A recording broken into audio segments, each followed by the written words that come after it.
వాడు చేసిన ఫైల్ని తగలపెట్టడానికి ఒక్క క్షణం కూడా ఎలా ఆలోచించలేదో రేపు మీ జీవితాలు తగలపెట్టడానికి కూడా ఆలోచించను. ధ్రువ,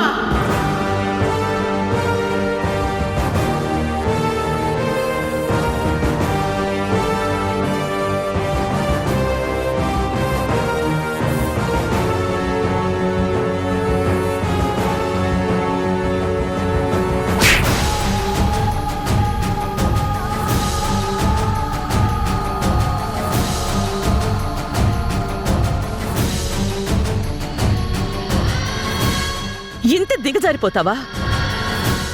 నీకంటే ఆ కార్తీక్ చాలా బెటర్రా.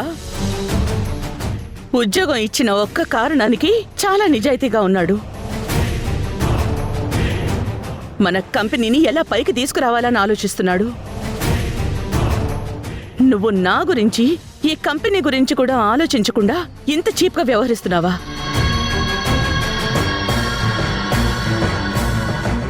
ఆ ఫైల్ని తగలబెడితే ఆ వచ్చే క్లయింట్ల ముందు తల దించుకుని నించునేదెవర్రా?